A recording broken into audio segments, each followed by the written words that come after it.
मां हूं, धरती मां। महान और अनमोल वस्तुएं उन्हीं को मिलती हैं जो उसके सुपात्र हों। अमर वही हो सकते हैं जो शांति प्रिय हों, जिनके ऊंचे आदर्श हों, जो परहित के लिए जीवन जीते हों। किंतु जिनके मन में द्वेष और घृणा हो, जो युद्ध और हिंसा के प्रचारक हों, वे केवल दंड के पात्र होते हैं। इसीलिए श्री विष्णु ने देवताओं को अमृत दिया और स्वरभानु को दंड, जिसने छल करके अमृत पी लिया था। श्री विष्णु ने स्वरभानु का सिर धड़ से अलग कर दिया। स्वरभानु का सिर राहु और धड़ केतु बनकर आज भी नक्षत्र लोक में विद्यमान है। और चूंकि चंद्रमा ने उसका भेद खोला था, इसलिए आज भी राहु और केतु की चंद्रमा से शत्रुता है। परंतु क्या सागर मंथन के उपरांत सत्य और असत्य की लड़ाई का अंत हो गया? मुझे तो लगता है कि न केवल ये युद्ध जारी है, बल्कि इस युद्ध में एक नया मोड़ आने वाला है। मूर्खों, नारी तुम्हारी दुर्बलता है, और जो सुंदरता पर मोहित होकर अपना लक्ष्य भूल जाते हैं, वे जीवन में कुछ नहीं कर सकते। तुमने मेरे सारे किए कराए पर पानी फेर दिया। अब तुम देवताओं का कुछ नहीं बिगाड़ पाओगे। वो अमर हो चुके हैं, अमर।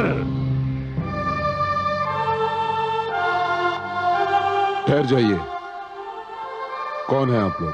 हम ब्रह्मपुत्र सनकादिक ऋषि हैं। मेरा नाम सत है, यह है सनंदन, सनत और शौनक। अपने आने का उद्देश्य बताइए। प्रभु के द्वार पर आने का उद्देश्य प्रभु के दर्शन की इच्छा के अतिरिक्त और क्या हो सकता है द्वारपालो? आप अभी उनसे नहीं मिल सकते। क्यों नहीं मिल सकते द्वारपालो? प्रभु अभी विश्राम कर रहे हैं। कैसी बातें करते हो द्वारपाल? ईश्वर और विश्राम? ईश्वर का भी विश्राम नहीं करते। यदि ईश्वर विश्राम करने लगे तो सृष्टि का सारा काम का ठप हो जाएगा। तुम हमें जाने दो। विचित्र प्राणी हैं आप। एक बार आपसे कह दिया कि आप अभी उनसे नहीं मिल सकते, तो आप लौट क्यों नहीं जाते? हे द्वारपालो, हम तुमसे विनती करते हैं कि हमें अपने लक्ष्मी नारायण के दर्शन के लिए भीतर जाने दो। हम बहुत दूर से उनके दर्शन को आए हैं। एक बार कह दिया कि अभी आप उनके पास नहीं जा सकते, तो फिर हट क्यों कर रहे हैं? हे द्वारपालो, पथ का विमान अच्छा नहीं होता, चाहे वो पथ कितना भी ऊंचा हो। तुम तो एक द्वारपाल का छोटा सा पथ पाकर इतराने लगे। तुमने अपने अभिमान में आकर हमारी राह रोकी, हमें अपने प्रभु से मिलने नहीं दिया। तुम्हें इसका दंड मिलेगा। हम तुम्हें शाप देते हैं, जाओ तुम दोनों राक्षस बन जाओ।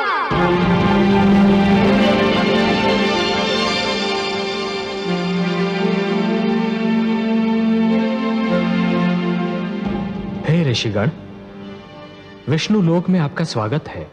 हे प्रभु, इन ऋषियों ने हमें श्राप दे दिया। हम तो केवल अपने कर्तव्य का पालन कर रहे थे प्रभु। कर्तव्य पालन? कर्तव्य पालन का अर्थ यह तो नहीं कि आप मेरे और मेरे भक्तों के बीच दीवार बन जाएं।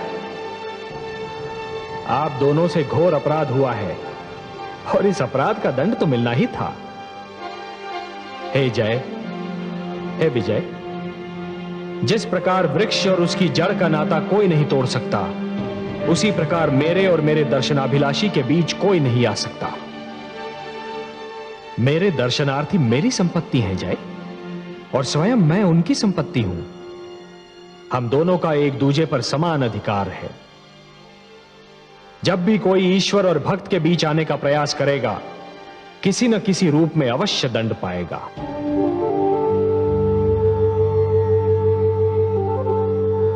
हे ऋषिगण, आपको विष्णु लोक में जो कष्ट हुआ, उसके लिए मैं स्वयं आपसे क्षमा मांगता हूं।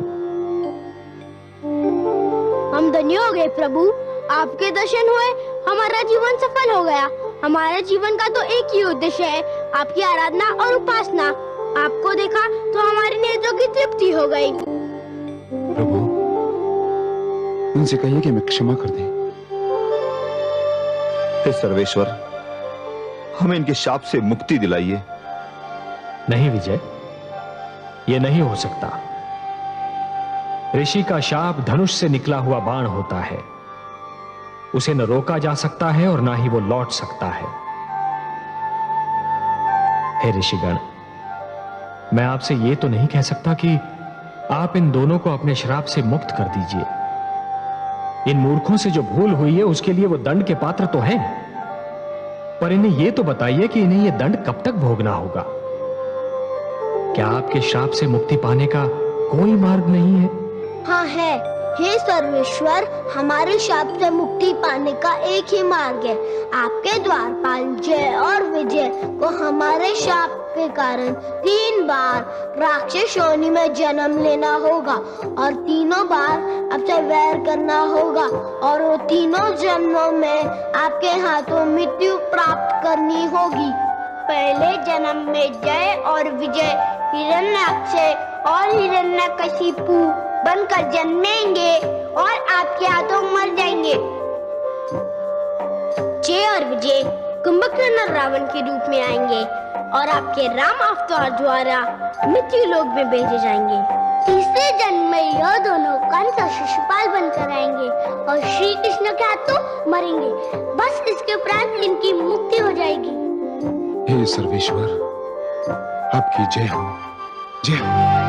हे त्रिलोकीनाथ, आपको कोटि कोटि प्रणाम। हे ऋषिगण, आपका श्राप हमारे सिर माथे पर। हम आपका श्राप सिर झुकाकर स्वीकार करते हैं और मुक्ति मार्ग की खोज में निकलते हैं।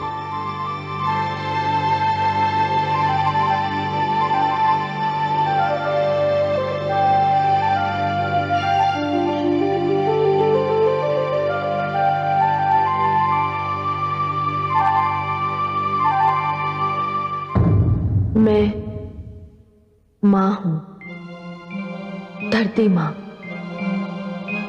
सनकादिक ऋषियों के शाप ने जय और विजय को विष्णु लोक छोड़ने पर विवश कर दिया। उन्हें यह शाप केवल इसलिए मिला कि उन्हें अपने पद पर अभिमान हो गया था। वे समझने लगे थे कि श्री विष्णु के द्वारपाल जैसा पद पाकर वे अब ऋषियों और देवताओं से भी अधिक महान हो गए हैं। अपने पद पर अभिमान करना और पद का अनुचित प्रयोग करना हर युग में दंड के योग्य अपराध रहेगा। सनकादिक ऋषियों का शाप पहली बार उस समय रंग लाया जब जय ने कश्यप ऋषि की पत्नी दिति के गर्भ से असुरराज हिरण्याक्ष और विजय ने उसके अनुज हिरण्यकशिपु के रूप में जन्म लिया। ये दोनों भाई बहुत बलवान, बहुत शक्तिशाली, बहुत घमंडी, बहुत क्रोधी और क्रूर थे, पर एक दूसरे पर निछावर थे।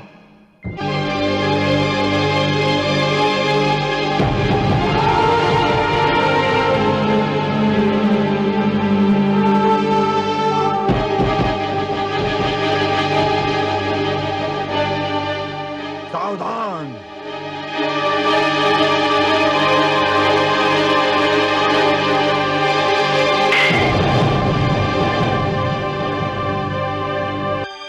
हे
मैं देख रहा था कि मेरा भ्राता कितना बलवान है। मुझे तुम पे गर्व है हिरण्यकशिपु।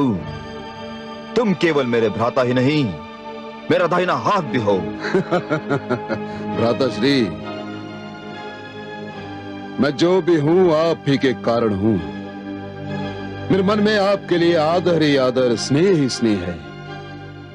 भ्राताश्री, हम दोनों मिलकर तीनों लोकों को जीत सकते हैं। तुम कहते हो तो मैं तुम्हें तीनों लोक जीत कर दिखा दूं हिरण्यकशिपु।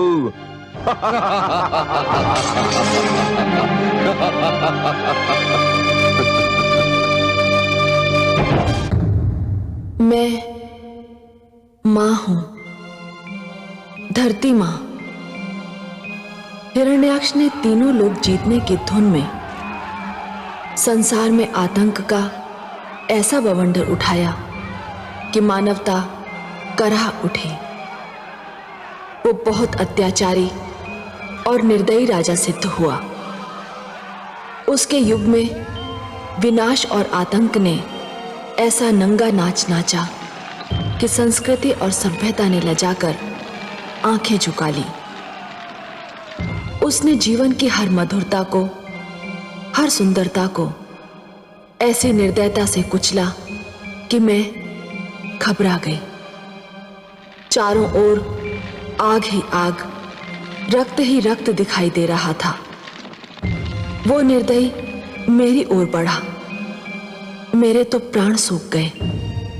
शायद हर सत्ता के लोभी की भांति वो सबसे पहले मुझे प्राप्त करना चाहता था। मैं उसके भय से भागी, पर उसने मुझे पकड़ लिया। उसने मेरा अपहरण किया, मुझे मेरी इच्छा के विरुद्ध पाताल में ले गया। कोई राह न देखकर मुझ दुखियारी ने अपने स्वामी, अपने नाथ श्री विष्णु की स्तुति की। उन्हें रोकर पुकारा और विष्णु तो हर दुखियारे मन की करुण पुकार सुनते हैं। मेरी पुकार सुनी। वे समझ गए कि यदि मुझे कुछ हो गया तो मानव बेघर हो जाएगा, मानवता का मंदिर गिर जाएगा। सो वो आए, वहां भी आए जहां केवल कीचड़ था, गंदगी थी। ऐसी जगह पर आने और मुझे बचाने के लिए उन्होंने वाराह जैसा रूप लेना भी स्वीकार कर लिया। यह उनका तीसरा अवतार था, जिसे इतिहास वाराह अवतार के नाम से जानता है। वे आए और उन्होंने मुझ अबला को असुरराज हिरण्याक्ष के पंजे से छुड़ा लिया और मानवता को बचाने, मानव का कल्याण करने के लिए हिरण्याक्ष का वध भी कर दिया। परंतु हिरण्याक्ष का वध भी आतंक का अंत नहीं सिद्ध हुआ। इस कहानी को तो आगे बढ़ना ही था। उसने संसार से विष्णु का नाम मिटा देने का प्रण कर लिया।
शेषनाग शैया पर विश्राम करते विष्णु,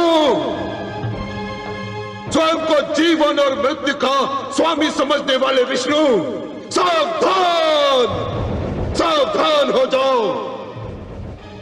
तुम्हें मेरे भ्राता श्री हिरण्याक्ष के रक्त की एक एक बूंद का मूल्य चुकाना होगा। तुमने जो घाव उनके शरीर पर लगाए थे, उसने उनके शरीर को ही नहीं, मेरी आत्मा को भी छलनी छलनी कर दिया है। जब तक मैं तुमसे प्रतिशोध नहीं लूंगा, मैं चैन की श्वास नहीं लूंगा। अब मेरे जीवन का एक ही उद्देश्य है, प्रतिशोध, प्रतिशोध, केवल प्रतिशोध। यदि तुम में साहस है तो मेरी चुनौती स्वीकार कर लो, स्वीकार कर लो तुम। पुत्र, किससे प्रतिशोध लेने की बात कर रहे हो हिरण्यकशिपु? उसी से, उसी विष्णु से जिसने मेरे भ्राता को निर्दयता से मार डाला। माते, तुम्हारा तो केवल भाई था वो। मुझसे पूछो, जिसके नैनों की ज्योति था वो, जिसकी कोख से जन्मा था वो, जिसका पुत्र था वो। क्या तुम्हारा दुख मेरे दुख से भी महान है? नहीं पुत्र, मेरे दुख का तो अनुमान भी नहीं लगाया जा सकता, परंतु उसने एक ऐसा पाप किया था जो क्षमा योग्य नहीं था। क्या अपराध किया था मेरे भ्राता ने? उसने धरती का अपहरण किया था, एक नारी का अपहरण, और एक नारी का अपहरण अक्षम्य अपराध है पुत्र। अपहरण कोई अपराध नहीं माते, अपहरण तो हमारी असुर संस्कृति का एक अंश है। जिस संस्कृति का आधार अपहरण हो, जिस संस्कृति का अंश अपहरण हो, वो संस्कृति कभी पनप नहीं सकती पुत्र, उसका विनाश निश्चित है। अपहरण समाज का सबसे बड़ा अपराध है, पाप है। माते, शक्ति है हमारे पास, साहस है हमारे पास। जो वस्तु हमें सुहाती है हम उसे छीन लेते हैं। जिनकी भुजाओं में शक्ति है उनका उत्तरदायित्व भी उतना ही होता है पुत्र।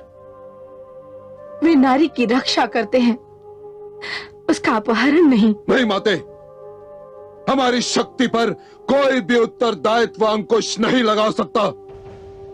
तो भी हमारी महानता के समक्ष सिर नहीं झुकाएगा, हम उसे कुचल देंगे। जो भी हमारी आज्ञा का पालन नहीं करेगा उसका भी वही परिणाम होगा जो धरती का हुआ। तो फिर ये भी जान लो पुत्र कि जो ऐसा अत्याचार करेगा उसका परिणाम भी वही होगा जो पुत्र हिरण्याक्ष का हुआ था। तुम विष्णु की शक्ति को नहीं जानते पुत्र। और विष्णु मेरी शक्ति को नहीं जानता माते। परंतु जिस दिन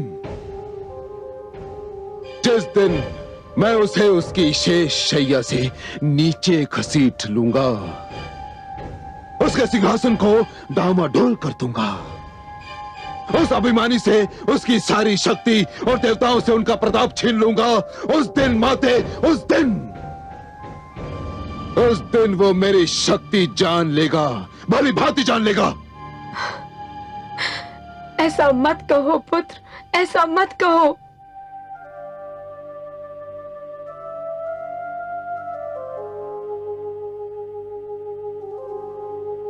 माते, तुम्हारी सौगंध, मैं इस सृष्टि से विष्णु का नाम मिटा दूंगा। मैं उसके किसी भी नाम लेवा को जीवित नहीं छोड़ूंगा। सेनापति विडाल, आज्ञा असुरराज। हमारी सेना को आदेश दो कि चारों ओर फैल जाए जिस जीभ पर विष्णु का नाम हो उसे काट दे। जो कान विष्णु का नाम सुनते मिले उनसे सुनने की शक्ति छीन ली जाए। जो आज्ञा असुरराज। जाओ और सृष्टि में यह संदेश सुना दो कि विष्णु की प्रभुता का युग समाप्त हो गया। अब एक नए युग, हिरण्यकशिपु युग का आरंभ हो रहा है। जो भी अब तक विष्णु का स्मरण करते थे अब मेरा स्मरण करेंगे। जिस मन में विष्णु का ध्यान होगा अब उस मन में हिरण्यकशिपु का भय वास करेगा। हाँ, आपके आदेश का पालन होगा असुरराज।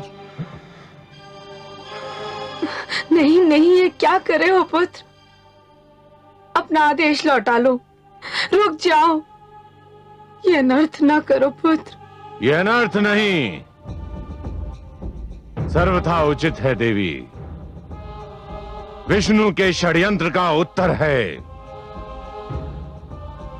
षड्यंत्र? ये आप क्या कह रहे हैं गुरुदेव? आप भूल गई देवी कि विष्णु ने दानव संस्कृति का विनाश करना चाहा था और अब वो असुरों को मिटाना चाहता है। इसीलिए उसने सबसे पहले आपके ज्येष्ठ पुत्र हिरण्याक्ष का वध कर डाला। तो आपने उसे जीवित कर दिया होता।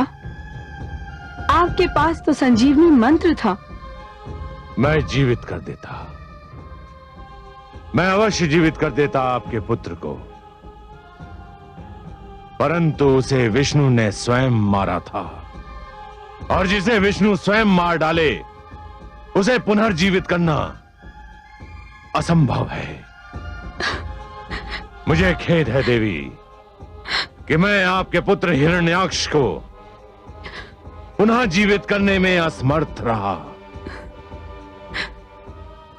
हे शिष्य, तुमने जो भी किया उचित किया,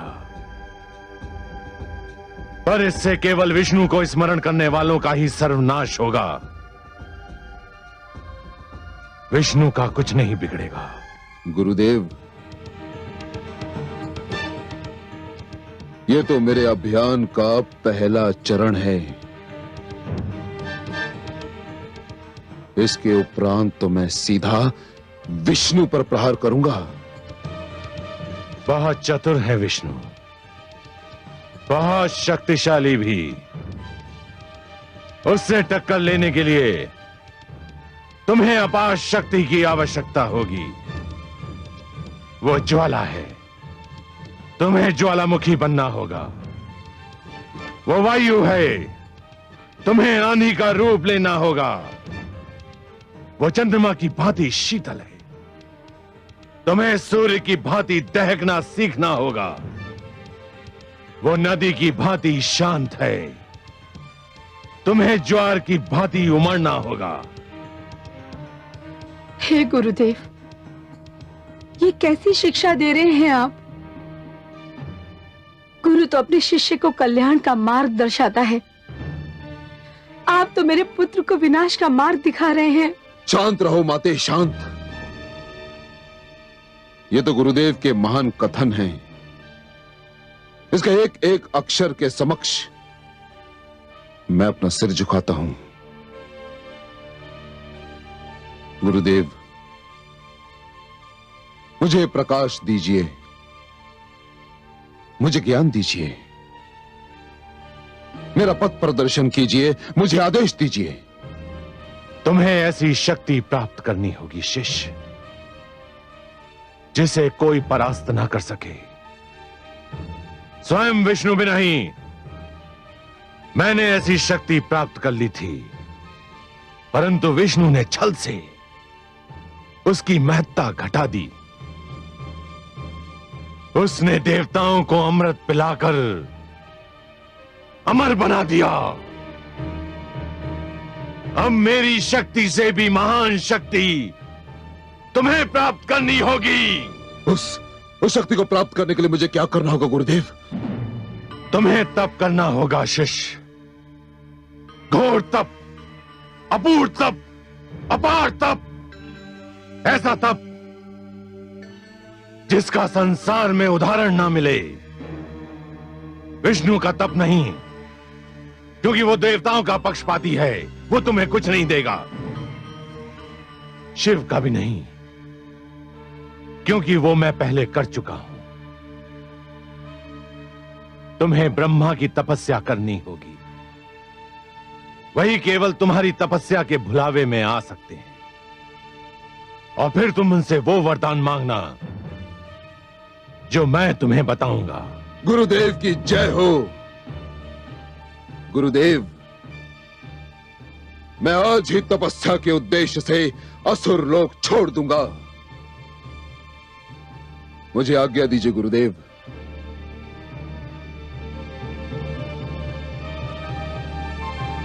प्रणाम माते।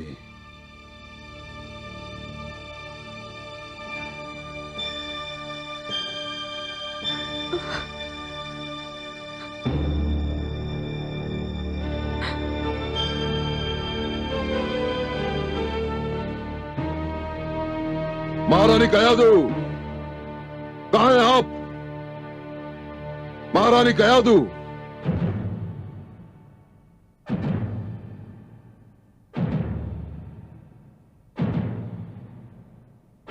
महारानी कयादू।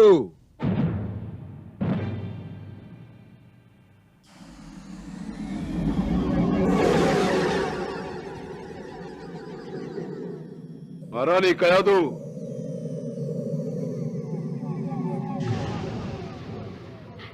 इस समय मैं जो मांगती मुझे मिल जाता। मैं आप ही की प्रतीक्षा कर रही थी स्वामी। मुझे आपको एक शुभ समाचार देना था। समाचार तो मुझे भी देना था, पर मुझे भय है कि यह समाचार आपके लिए शुभ नहीं होगा। महाराज, क्या समाचार लाए हैं आप? शिष्टाचार की मांग है कि शुभ समाचार पहले सुन लिया जाए। पहले आप कहिए, क्या समाचार है आपके पास? आप पिता बनने वाले हैं। स्वामी, आप प्रसन्न नहीं हुए? कौन व्यक्ति पिता बनने का समाचार सुनकर प्रसन्न नहीं होगा महारानी? पर अशुभ समाचार यह है कि मैं अपने पुत्र के जन्म तक यहां रुक नहीं सकता। क्या आप कहीं जा रहे हैं? हाँ प्रिय, मैं जा रहा हूं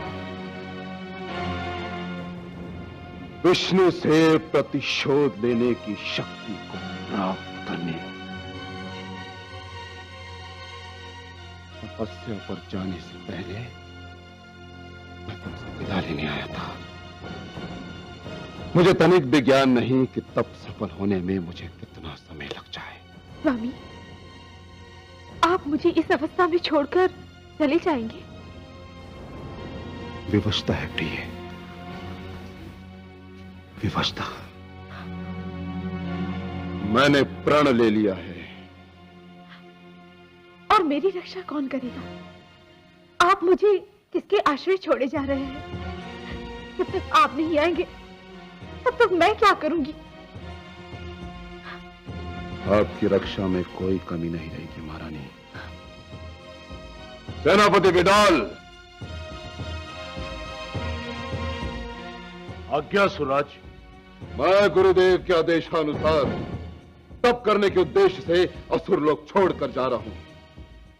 महारानी कयादू की रक्षा का उत्तरदायित्व मैं तुम्हें सौंपता हूं, क्योंकि असुर लोक में मेरे उपरांत सबसे बलवान और शक्तिशाली तुम हो विडाल। मेरे लौट कर आने तक तुम इनकी रक्षा करोगे। किंतु ये जान लो विडाल कि यदि तुमने कोई चूक की तो मेरे दंड से बच नहीं पाओगे। यदि मैं महारानी कयादू की रक्षा में असफल रहा सुराज, तो आप मुझे दंड देने के लिए जीवित ही नहीं पाएंगे। जब तक मेरे शरीर में एक भी सांस और रक्त की एक भी बूंद शेष है, मैं महारानी कयादू की रक्षा का वचन देता हूं। लाल, मुझे तुमसे यही आशा। हमारे दूसरे आदेश का क्या हुआ? सैनिक चारों ओर फैला दिए गए हैं। विष्णु के विरुद्ध अभियान आरंभ हो चुका है। आपकी जय हो असुरराज।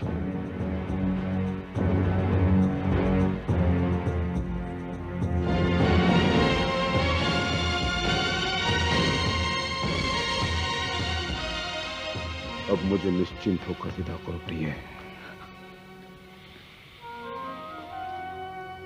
जब मैं लौट कर आऊंगा तब मेरे पास इतनी शक्ति होगी कि कोई मेरे परिवार की ओर आंख उठाकर देखने का साहस भी नहीं करेगा। मुझे विदा करो।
ठहरो, कहां जा रहे हो?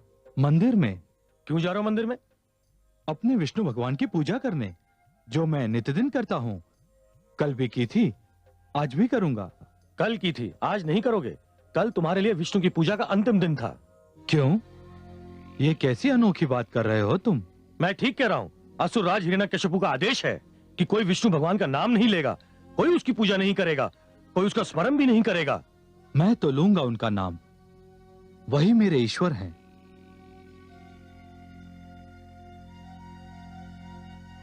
ठहरो, तुम अंदर नहीं जा सकते। हे सेनापति, देखिए आपका सैनिक कैसी विचित्र बात कह रहा है। यह कह रहा है कि मैं अपने विष्णु के मंदिर में प्रवेश ना करूं।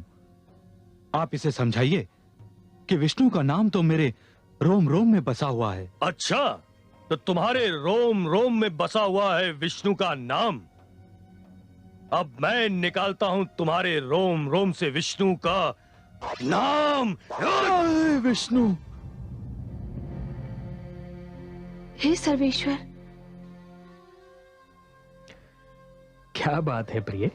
कोई इतना निर्दयी कैसे हो सकता है? एक वृद्ध असहाय मनुष्य पर इतना अत्याचार।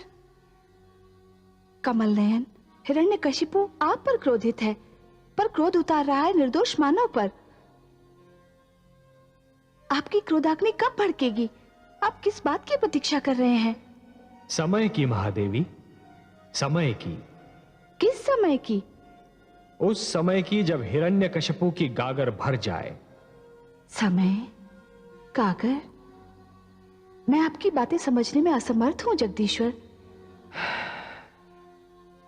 महादेवी, अभी तो हिरण्यकशिपु के पाप की गागर में दुष्कर्म की पहली ही बूंद गिरी है। इसके भर जाने की प्रतीक्षा तो करनी होगी ना। उस समय की प्रतीक्षा कर रहा हूं मैं। पर वो ये जानते हुए कि हिरण्याक्ष अपराधी था, आपसे शत्रुता पर कमर कस रहा है। हाँ महादेवी, हरेक को मरने के लिए कोई ना कोई बहाना तो ढूंढना ही पड़ता है। हिरण्यकशिपु ने मेरी शत्रुता को वो बहाना बना लिया है।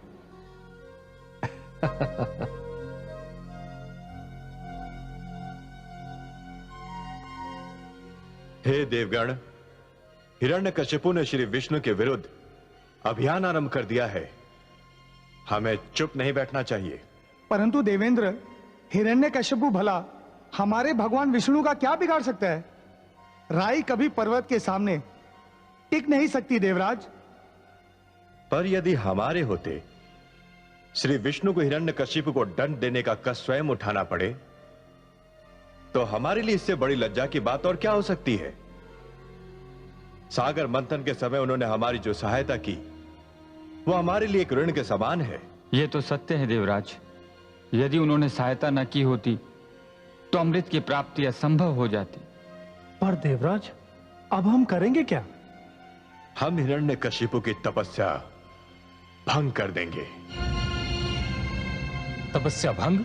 सोच लीजिए देवराज, हमने पहले भी एक बार दैत्य गुरु शुक्राचार्य की तपस्या भंग करनी चाहिए थी, परंतु उल्टे हमें ही हानि पहुंची थी। उनकी बात और थी और हिरण्यकशिपु तो असुर है।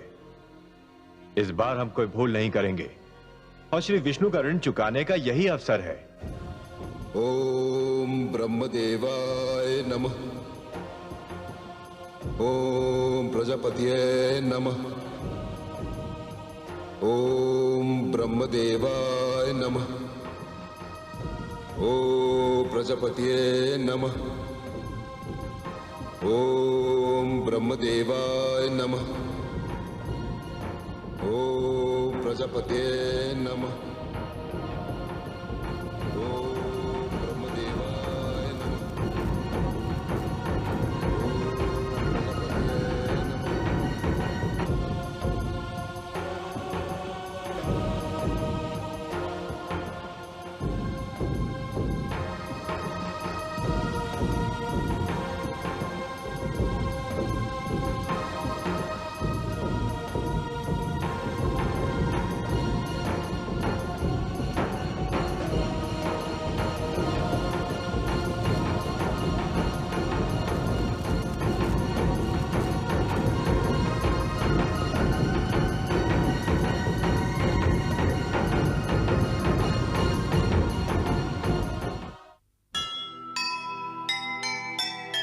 मन में विष हो द्वेष का, होठों पर हरि नाम।